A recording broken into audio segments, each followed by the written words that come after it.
The most dangerous moment in a man's life is not when he is reckless, but when everyone believes he has finally become safe. By the time the wedding date was announced, the man had already been forgiven for the ambition of his earlier years. Whatever sharp edges once defined him had been smoothed by success, discipline, and time. He was now regarded as someone who had arrived, no longer chasing leverage but preserving it. The engagement did not introduce him to society, it confirmed what society had already decided about him. That he was finished with uncertainty. That he had chosen permanence. His name carried weight in rooms where decisions outlived conversations. He had built enterprises that favored longevity over spectacle, favoring discretion where others pursued visibility. His wealth was quiet, structured, institutional in nature. Assets diversified. Risks calculated. Every move is documented and defensible. People trusted men like him because they appeared to have nothing left to prove. Hi family, I need you to please help subscribe and watch my video to the end. Please remember to subscribe to my channel. Let us continue. The engagement reinforced that trust. It functioned as social closure, the final evidence that his life had settled into something reliable. Marriage, in his world, was not about romance as much as continuity. It reassured partners, stabilized alliances, pleased families who valued predictability over passion. It implied that the man had resolved his personal variables. Wedding preparations reflected this philosophy. There were no indulgent excesses, no need to overstate importance. The venue was selected for its history and privacy, not its ability to impress. It was a place known for hosting decisions rather than celebrations, chosen by people who preferred control over attention. The guest list was measured, composed of individuals whose presence mattered beyond the ceremony itself. Every element served a purpose. His fiancée fit seamlessly into this environment. She moved with composure, spoke with restraint, and carried herself with the assurance of someone accustomed to being considered rather than questioned. Their relationship had matured without friction. There were no public displays of intensity, no dramatic milestones that invited scrutiny. What they shared was alignment, values that matched, expectations that overlapped, futures that did not require negotiation. Together they presented the image of inevitability. In interviews and professional settings, he spoke about marriage as one might speak about succession planning or long-term investment. Calmly, confidently, without excess sentiment. He described it as the next phase of a life already structured, not a leap into the unknown. Observers found comfort in that framing. It suggested foresight rather than impulse. Privately, his life ran on systems he had refined over years. Mornings began early. Schedules were adhered to. Meetings followed agendas. Even the emotional aspects of the wedding were handled with discipline. He attended fittings, tastings, and consultations with the same attentiveness he gave to financial reviews. Not out of obligation but because disorder made him uneasy. There was no visible doubt. Those around him spoke of how natural this stage seemed. Family members interpreted the marriage as proof of growth, a sign that he had transitioned from ambition to stewardship. Colleagues welcomed the engagement as confirmation that he would remain stable, predictable, rooted. In environments where volatility was costly, his personal life now appeared immune to disruption. And yet, the completeness of the picture relied on careful absence. Not lies precisely. Absences. Certain years of his life were never discussed, not because they were dramatic, but because they complicated the narrative he now occupied. He had learned early that omission was more effective than denial. What remained unspoken slowly lost its claim to relevance, at least in the minds of others. He believed in forward motion. In the idea that past decisions did not require permanent acknowledgement if they had been managed quietly. This belief had guided him through business and personal matters alike. Responsibility, to him, did not always require visibility. Sometimes it required containment. As the wedding approached, attention intensified. Messages of congratulations arrived steadily. Analysts mentioned his marriage in passing when discussing his long-term outlook, as if matrimony were another asset strengthening his portfolio. No one asked what had been set aside to make this moment possible. No one suspected there was anything left unresolved. In his solitude he remained composed. There were no late-night spirals, no erratic changes in behavior. His routines held. His confidence remained intact. If there were thoughts he did not allow himself to examine, they stayed buried beneath layers of structure and control. The man standing at the center of this preparation believed he had earned the right to this life. He had worked for it, shaped it, protected it. To him, the wedding was not a beginning, it was confirmation that he had successfully edited his story. What he did not consider was how fragile a future becomes when it is built on selective memory, and how little control one retains once the past decides to return fully formed. Long before the engagement reshaped how others understood him, there had been a period of his life that resisted structure. It existed in a narrower window of time, before systems became his refuge and before restraint replaced experimentation. In those years, his ambition was still forming, untempered by consequence. He moved through relationships with intensity rather than intention, believing that progress excused instability. Emotional precision had not yet become a discipline. He allowed himself to feel deeply without fully considering what permanence required. The relationship began without caution. It grew quickly, driven by proximity and shared momentum rather than compatibility measured over time. The woman entered his life when both of them were still in motion, still becoming. She was not peripheral to his world then, she occupied its center. Their connection was rooted in familiarity and ease, in the kind of intimacy that develops when futures are undefined and expectations remain fluid. At that stage of his life, he had not yet learned how to separate affection from obligation. He treated commitment as something flexible, adjustable to circumstance. He believed that what felt real in the present did not necessarily have to endure unchanged. That belief allowed him to be generous with attention but cautious with permanence. The relationship lasted long enough to feel significant, yet not long enough to be fortified against disruption. It existed in a space where promises were implied rather than spoken, where plans were imagined but not articulated. For a time, that ambiguity felt sufficient. Then the pregnancy introduced finality. It transformed something loosely defined into something unavoidably concrete. The future, once abstract, demanded specificity. The weight of responsibility arrived not gradually, but all at once, forcing a reckoning he was not prepared to face openly. The child represented continuity beyond choice, consequence beyond negotiation. His response was not explosive or cruel. It was restrained, measured, and ultimately evasive. He processed the information privately, retreating into analysis rather than emotion. He evaluated implications, timelines, reputational impact, professional trajectory. The pregnancy did not interrupt his life immediately, but it destabilized the framework through which he had been planning it.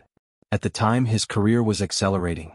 Opportunities required mobility, flexibility, and an image unencumbered by complication. He convinced himself that acknowledging the child publicly would introduce friction he could not afford. Not because the child lacked value, but because visibility carried consequences he was unwilling to absorb. The relationship fractured quietly. There was no dramatic rupture, no defining confrontation. Distance replaced intimacy, communication thinned, and eventually dissolved. What remained was unresolved, but deliberately so. He avoided closure because closure would have required acknowledgement. He told himself that separation was temporary in its effects, not its reality. That distance would soften impact. That time would reorganize meaning. The pregnancy progressed without his presence. He remained informed but detached. He framed his absence as restraint rather than abandonment, believing that minimal involvement reduced disruption. He did not disappear entirely. He repositioned himself at a remove where responsibility could exist without visibility. When the child was born, the reality of fatherhood arrived without ceremony.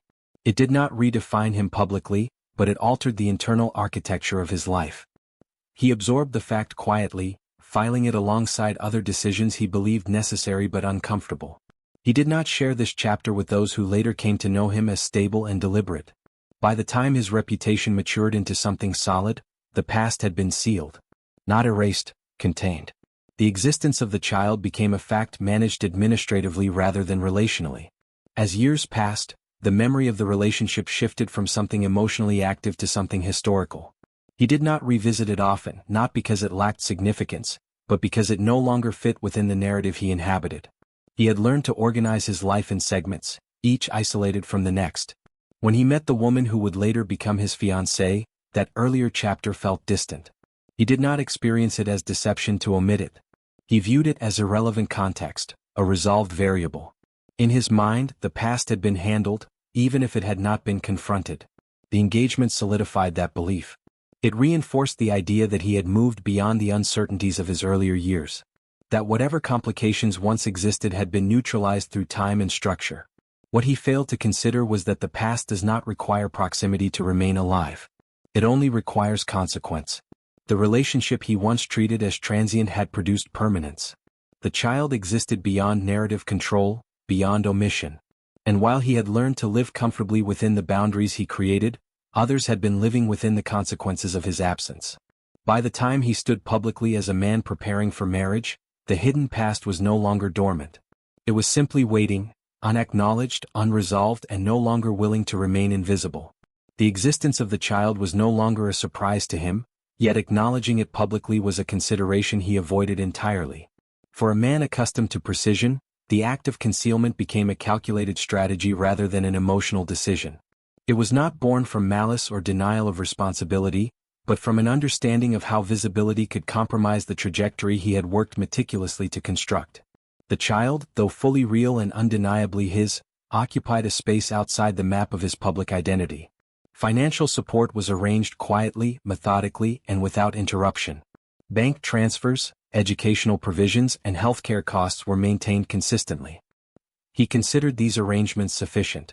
Responsibility, in his assessment, was fulfilled through action rather than presence. Interaction, in his mind, was secondary to ensuring that needs were met.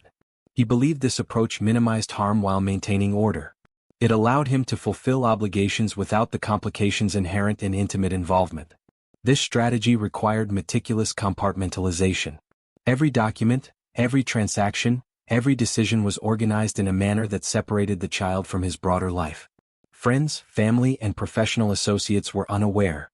Colleagues and advisors remained oblivious. He did not schedule meetings to coincide with the child's milestones. He did not attend school events or personal celebrations. In his mind, visibility would transform responsibility into a spectacle, and spectacle was inconsistent with the identity he projected. In private, he rationalized this choice with precision. He did not question the ethical dimensions in the abstract. He focused on control and stability. He weighed outcomes and concluded that absence protected all parties. It preserved the child's life from intrusion and scrutiny. It preserved his life from complication. It preserved the narrative he had built, one that others now depended upon. This logic became a framework through which he justified every action, every omission. Time progressed, and the child grew in the context of absence. The boy's development, milestones, and personal achievements were monitored indirectly. Reports filtered through intermediaries allowed him to track progress without direct involvement. It was a balance he believed both responsible and effective. He maintained consistency in provision while avoiding emotional entanglement that might compromise either life. This dual approach demanded discipline, focus, and detachment, a skill he had refined over years of calculated decision-making. The woman who had carried and raised the child alone operated within this framework of distance. Their interactions were limited to practical matters: financial arrangements, occasional updates, and brief clarifications. Personal connection was deferred indefinitely. This arrangement was neither convenient nor ideal, yet it functioned. Both parties adhered to a tacit agreement. The child's welfare was paramount, but intimacy and transparency were optional. The child existed as a beneficiary of provision, not as an active participant in the father's life.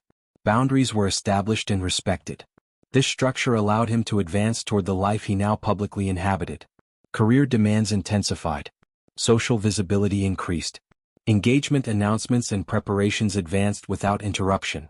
In his assessment, any deviation from the established separation would have introduced unpredictability, undermining years of careful planning. The child's existence, though real, was a managed variable, one that he controlled indirectly through consistent but impersonal support. His decision to remain hidden required ongoing vigilance. Invitations, opportunities for exposure, and casual inquiries were filtered or redirected. Mistakes were unthinkable.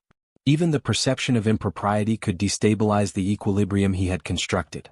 Every action was measured, calibrated, and aligned with the overarching principle: responsibility could exist without public acknowledgement. Secrecy was not avoidance, it was efficiency. It was a mechanism through which he sustained both worlds without compromise.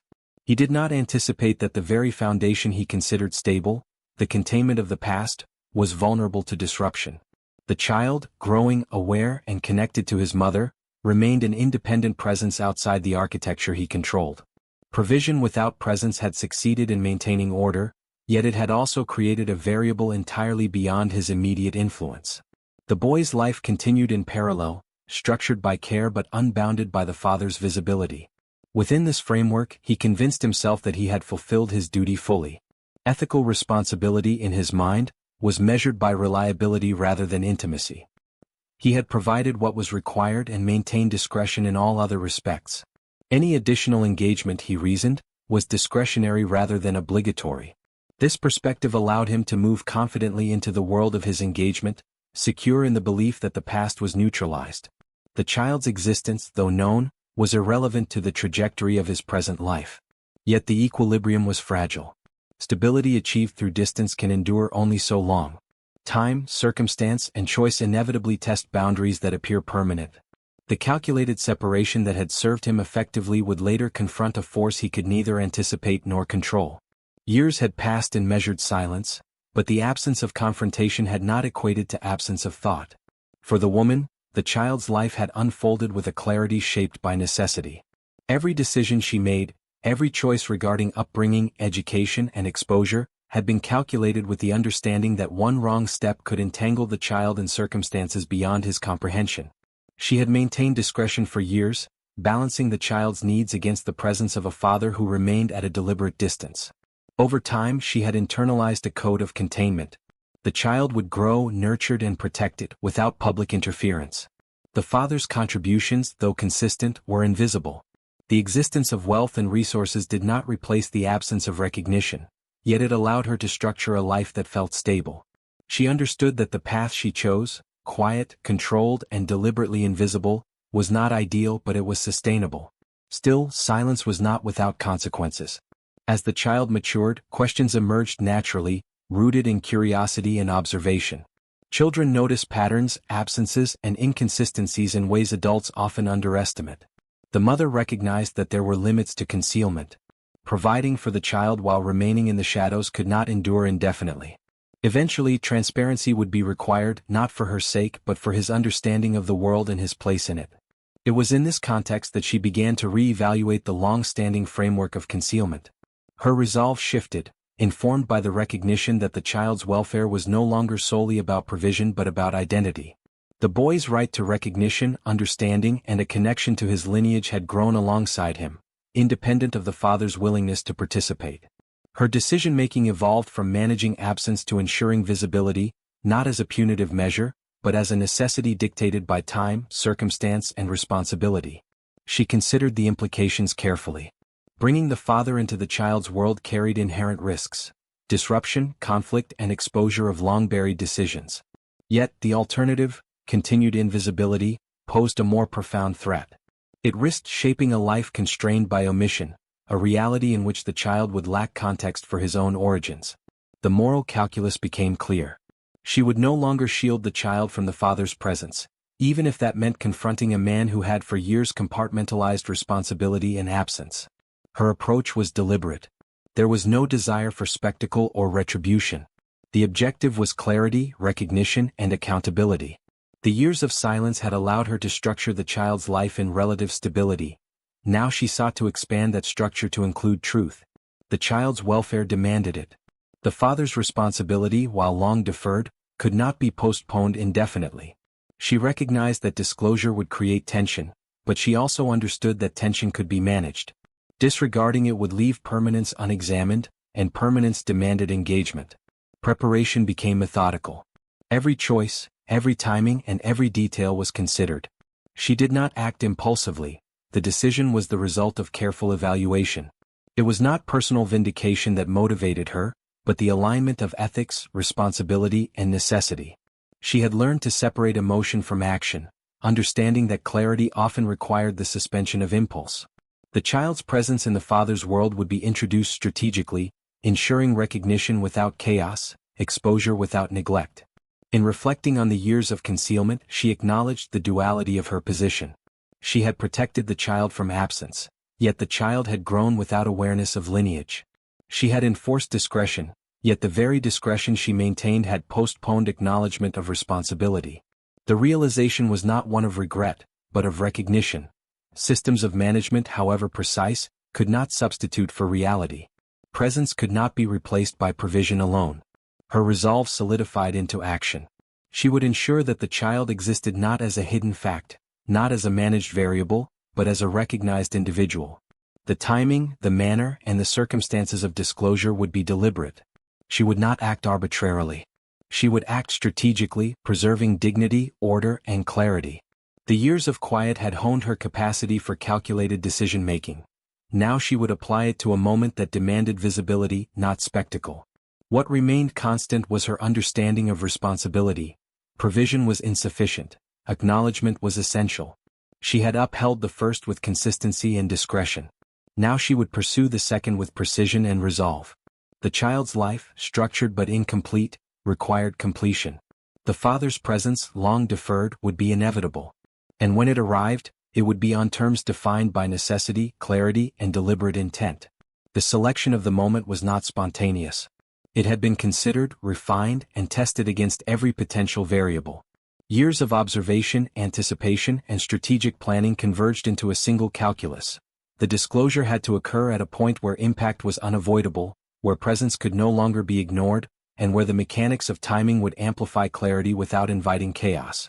Timing, she understood, was not about dramatics, it was about inevitability. She approached the planning with precision. Dates, locations, and sequences were assessed not for theatricality but for efficiency and certainty. The goal was not exposure for spectacle but recognition for reality. The child's presence would serve as undeniable confirmation of a life that had existed in parallel, overlooked but fully realized. She understood the emotional and social weight the revelation would carry, yet her strategy deliberately minimized excess.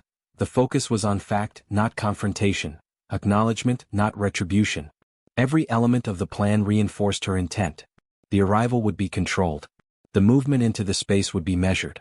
Visibility would be absolute, ensuring that the child's existence could not be questioned or minimized. She calculated lines of sight, social proximity, and the psychological imprint her presence would create. It was a methodical orchestration rather than a chaotic intrusion. The act was legal, ethical, and inevitable, a manifestation of responsibility deferred now made immediate. In her calculations she accounted for the man's public persona. He had cultivated an image of discipline, reliability, and composure. Any attempt at obfuscation or denial would be undermined by the very clarity and precision with which she intended to act. The alignment of timing with his own projection of control created a scenario where truth would assert itself without embellishment. The moment's power rested in juxtaposition, his apparent certainty against the reality he had long contained. For the child, timing was equally critical. The boy had reached a developmental stage where recognition, context, and understanding could be absorbed without unnecessary trauma. She had prepared him for acknowledgement gradually, instilling awareness in measured increments. This ensured that the disclosure was not merely procedural but coherent, allowing the child to exist fully within the narrative she would present. Timing in this case served both ethical and practical imperatives. It safeguarded dignity while enforcing clarity. The strategy extended to social perception. Observers, whether family, friends, or professional peers, would encounter the revelation simultaneously with the principal participants. The orchestration ensured that the fact could not be reframed or dismissed as rumor. It was visible, tangible, and undeniable. By selecting the precise moment when the man's attention and the public's focus converged, she guaranteed the irreversibility of the disclosure. In doing so, she leveraged timing as an instrument of certainty rather than conflict. Every previous year of silence had served as preparation for this juncture. The hidden variables, long managed through distance and discretion, would now intersect with the constructed narrative of a future that presumed completion. The juxtaposition of past and present was intentional. The man's history would confront his public persona directly, with the child as the unambiguous center of gravity. Timing was the mechanism through which equilibrium could be challenged without undermining ethical intent. The resolve she had cultivated over years now converged with the precision of preparation. She understood that timing alone would not enforce recognition. It required coordination of movement, visibility, and context. The moment would arrive exactly as intended, undeniable, structured, and focused on the principle of acknowledgement. There was no need for dramatics, no requirement for spectacle. The act itself, executed at the precise intersection of past and future, would suffice. In this framework, timing was more than strategy. It was an instrument of responsibility. It transformed deferred obligation into immediate presence, silent management into active recognition. The calculated selection of the moment ensured that truth could no longer remain peripheral. What had existed quietly for years would now assert itself with clarity, and the architecture of careful omission would be challenged not by confrontation, but by inevitability. The moment arrived with quiet inevitability. It was not heralded by fanfare or grand entrance. The precision of its timing rendered spectacle unnecessary. The man, focused on the culmination of months of preparation, operated under the assumption that everything remained within the boundaries he had constructed. Every detail had been verified, every schedule rehearsed, and every variable accounted for. Yet there existed one variable he had underestimated: the deliberate presence of that which he had long chosen to render invisible. The woman entered the space without haste. Her movement was measured, unobtrusive to those unobservant, yet fully commanding in impact. She carried with her the child, a tangible affirmation of past decisions long concealed. The boy, unaware of the intricacies of timing or the deliberate nature of the arrival, moved with quiet composure, supported by the stability of his mother's arm. Their presence introduced an undeniable fact into an environment designed for illusion. The child was real, present, and visible. The convergence of past and present required no words to establish gravity. It manifested in the alignment of focus, where every participant, consciously or unconsciously, registered the disruption. The man's peripheral awareness registered the movement immediately, triggering an internal recalibration of expectation. He noted the entry, the posture, the boy in her arms. For a moment, the structured rhythm of the day faltered. Everything rehearsed, measured, and calculated now coexisted with a presence he had deliberately excluded from his life. This was not chaos. It was precision executed with clarity. She navigated the space efficiently, occupying a position of visibility without confrontation. Her steps were deliberate, aligning with lines of sight that ensured recognition while preserving order.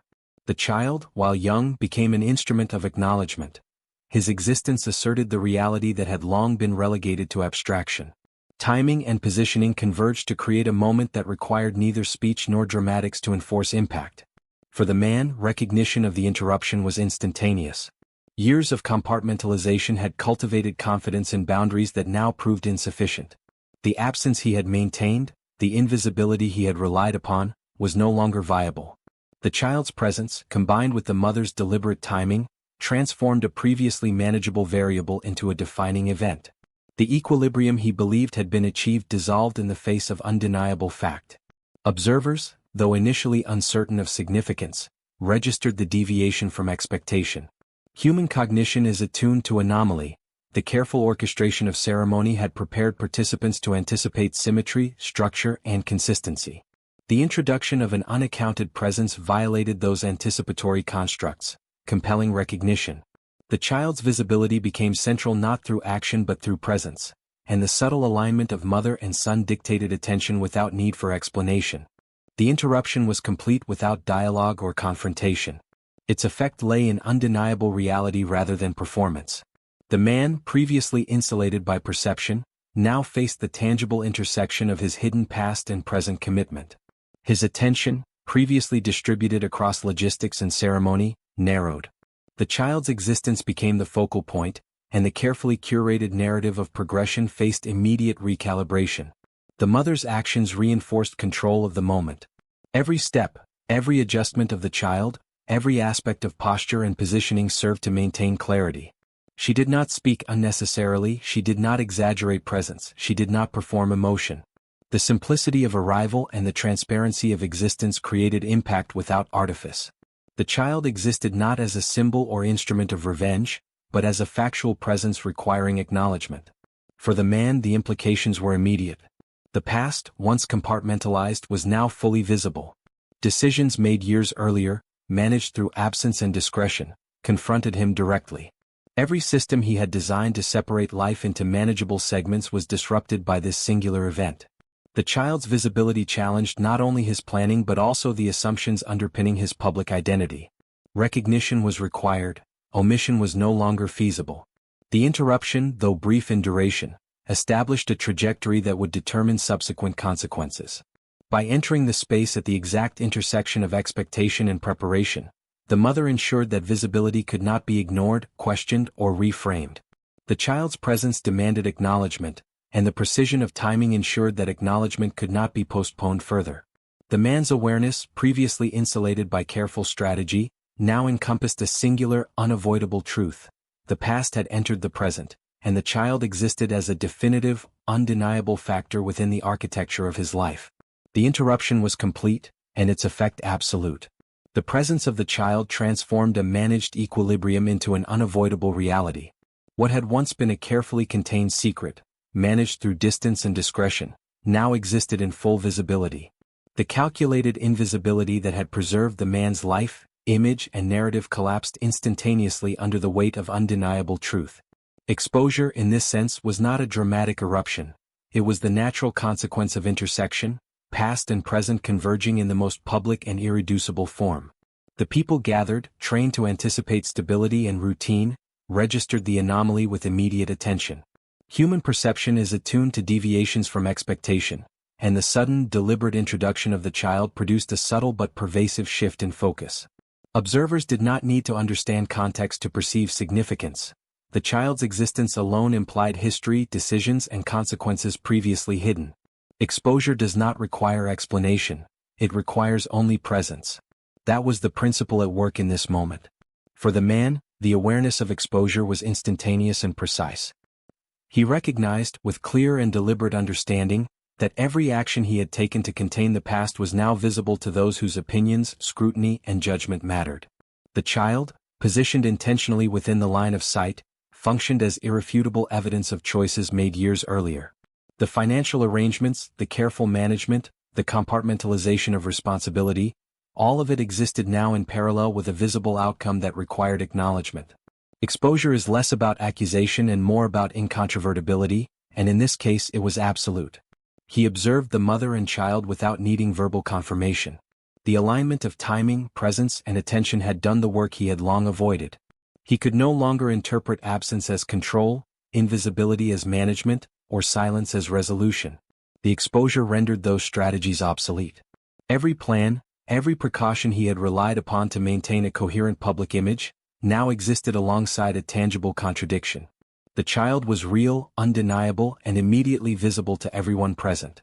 For those around him, the implications were inferred with precision. Observers, while not initially aware of history or relationships, could deduce the significance through spatial arrangement, timing, and the compositional certainty of presence. Exposure operates through perception, and perception had been engineered meticulously by the mother's deliberate actions. There was no need for dialogue or confrontation. The fact alone conveyed the necessary information. Recognition was immediate, and the architecture of assumed certainty collapsed. The child's role in the exposure was both passive and central. He moved within the mother's guidance, an active participant only in the sense of being present.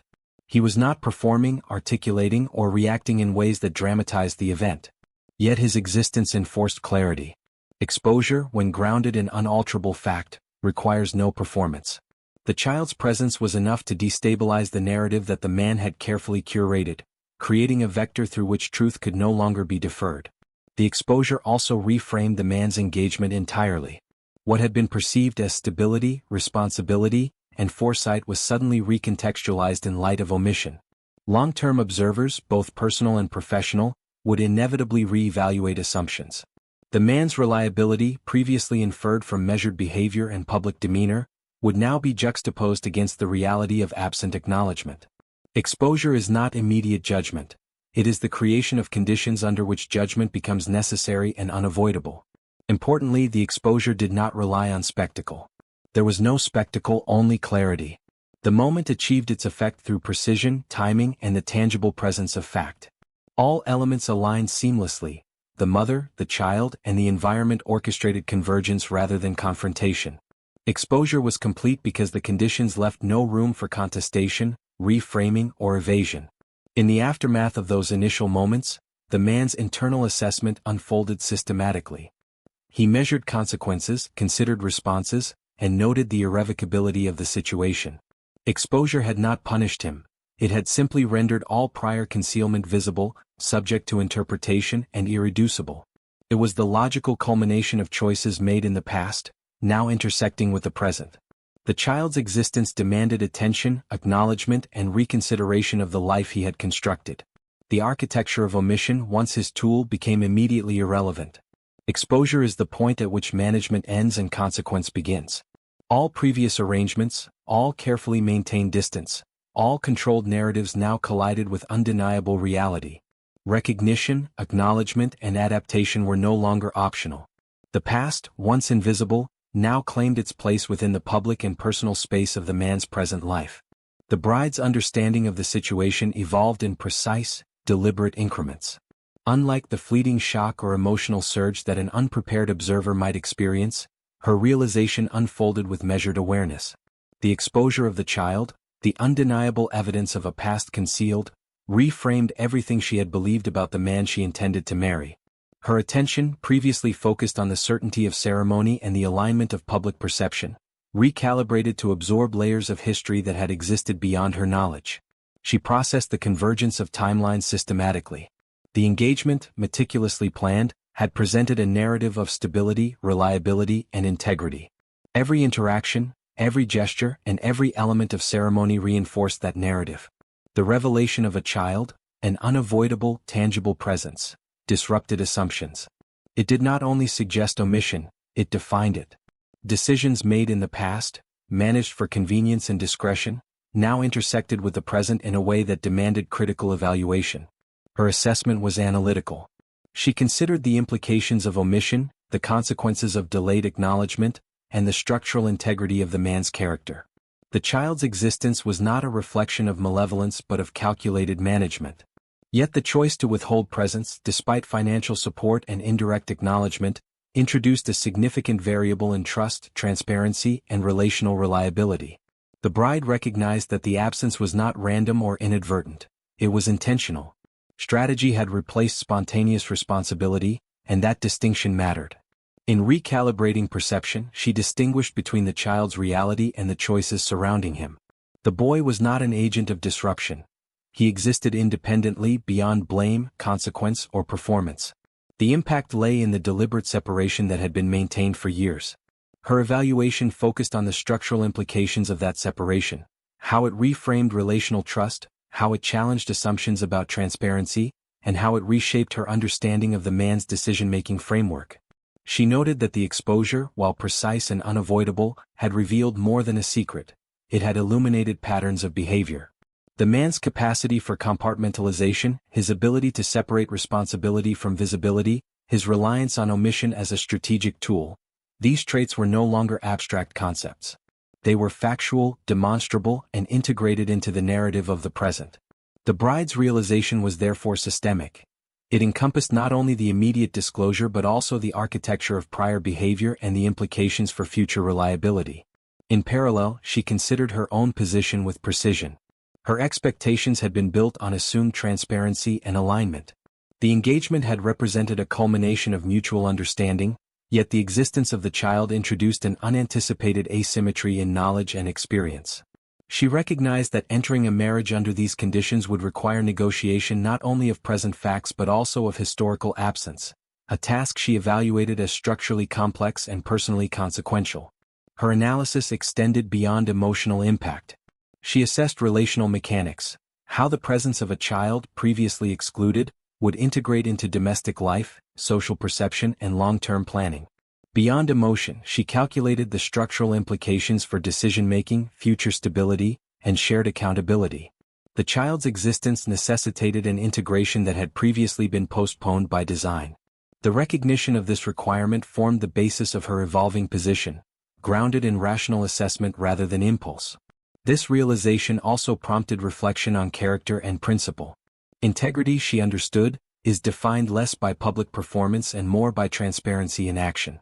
The deliberate concealment, regardless of logistical justification, introduced a misalignment between presented identity and functional responsibility. The discrepancy required acknowledgement, and the bride recognized that entering a partnership without reconciliation of that discrepancy would compromise the structural and ethical foundation of the union. Consequently, her understanding crystallized into a clear evaluation. The issue was not the existence of the child, it was the years of calculated omission, the management of responsibility without transparency, and the intentional withholding of presence. The marriage, as previously conceived, relied on incomplete information. The revelation exposed a gap between projected narrative and operational reality, a gap that she could not reconcile without acknowledgement and recalibration. By the conclusion of her assessment, the bride's position was definitive. She recognized the child's reality, the father's history, and the structural implications of omission. Her perception was no longer guided solely by expectation or ceremony but by a precise understanding of actions, consequences, and systemic alignment. The realization did not depend on spectacle, argument, or dramatics. It was rooted in clarity, analysis, and an unambiguous appraisal of responsibility and truth. The consequence of revelation was immediate, precise, and unavoidable. It did not unfold through argument, conflict, or public humiliation, but through a logical realignment of decisions and intentions. The bride, having fully processed the implications of the child's existence and the years of omission, reached a conclusion grounded in clarity rather than impulse. The marriage, previously framed as inevitable and stable, could no longer proceed without compromising her principles and long-term assessment of trust. Her decision was not driven by anger or retribution. It emerged from rational evaluation. She recognized that entering a union where significant variables had been deliberately excluded introduced systemic risk. A partnership, whether personal or professional, relies on transparency, alignment, and predictability. The omission of the child, while financially managed, represented a structural asymmetry in the understanding of responsibility and accountability. By withholding presence, the man had delayed recognition of consequence, and the bride, now fully aware, could not accept the imbalanced framework. The act of withdrawing from the marriage was executed with precision. It required no spectacle, no confrontation beyond the necessary articulation of her position. Her intent was clear: to disengage from a union predicated on incomplete information and strategic omission. In doing so, she maintained integrity, clarified boundaries, and preserved the ethical and structural coherence of her own life. Consequence, in this case, manifested as alignment between principle and action rather than dramatic disruption. For the man, the consequence was both immediate and systemic.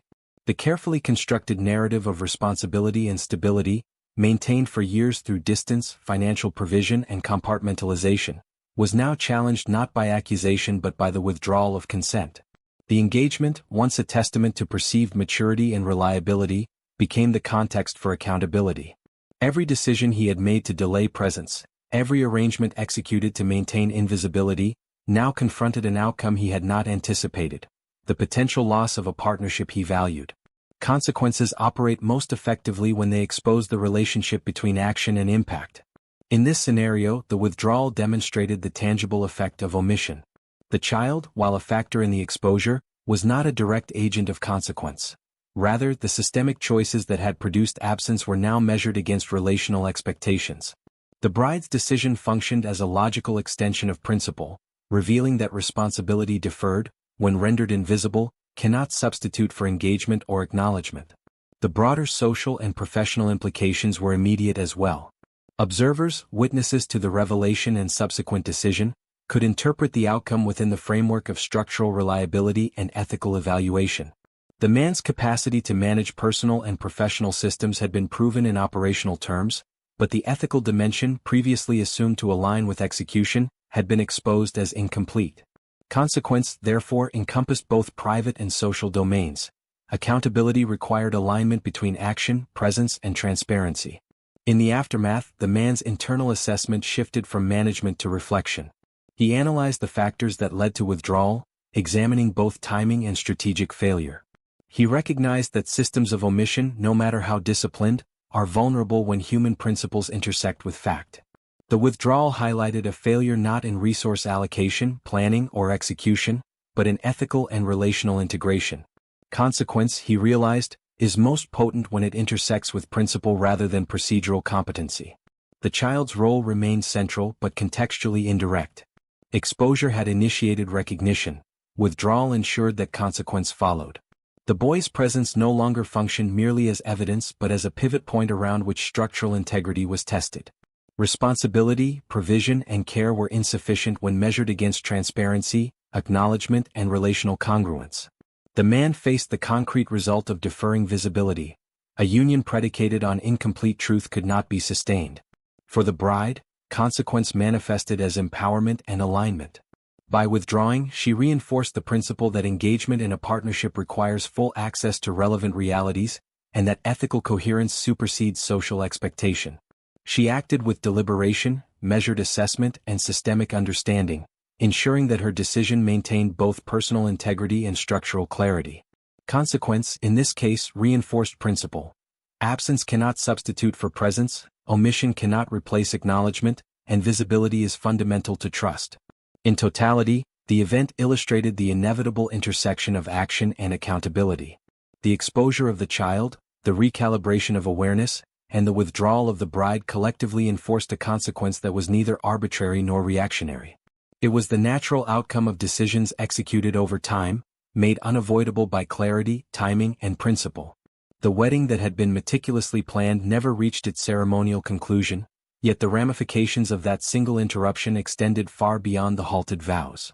Life, once compartmentalized into controlled variables and manageable narratives, now demanded confrontation with consequence. The man, long accustomed to managing absence and maintaining invisibility, faced the challenge of integrating reality into a framework he had previously believed impenetrable. The aftermath was not a spectacle, it was a profound restructuring of responsibility, presence, and accountability. For him, the immediate consequence was psychological and relational. The withdrawal of the bride crystallized the implications of deferred acknowledgement. What had been, for years, an abstraction, the child's life without visible paternal involvement, was now concrete, unavoidable, and central. The carefully maintained separation of past and present dissolved under scrutiny.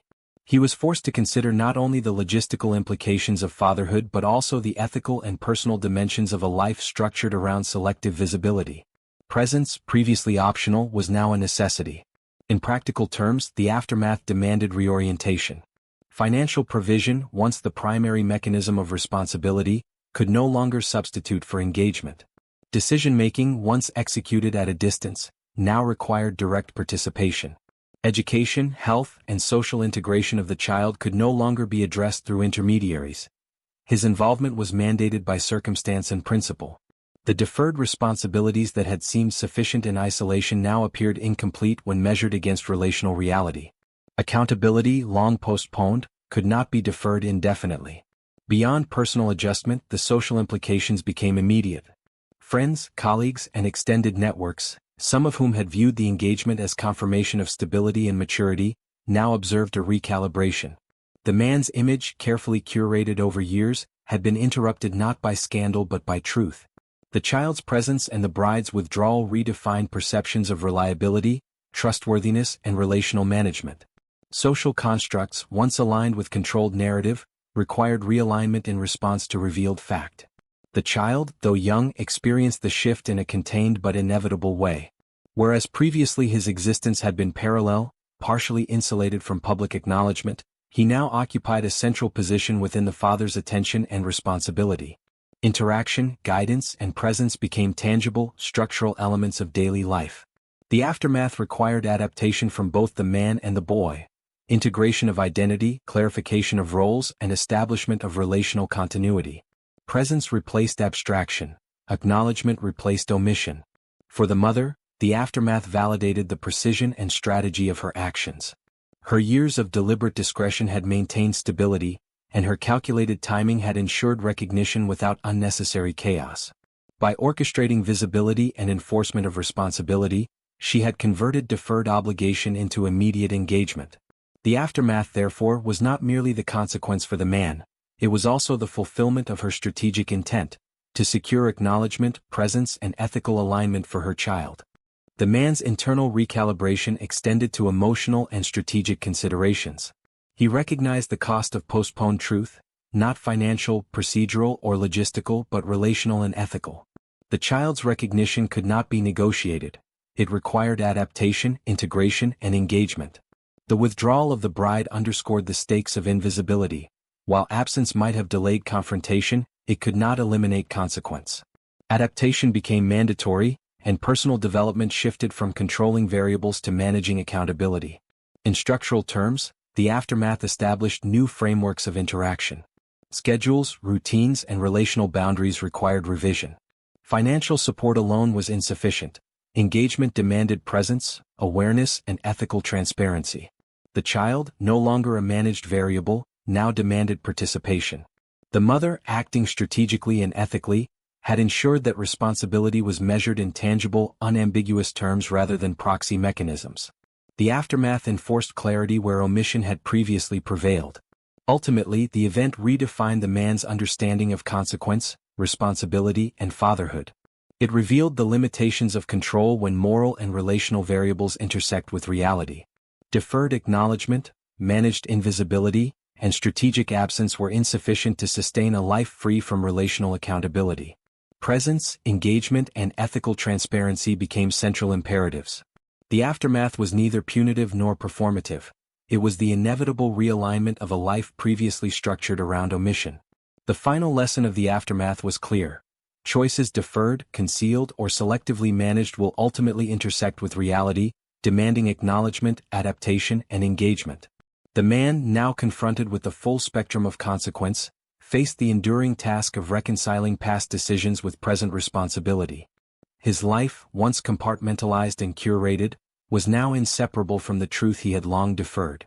The aftermath was not a conclusion but a necessary recalibration, where accountability, presence, and ethical clarity defined the architecture of the future.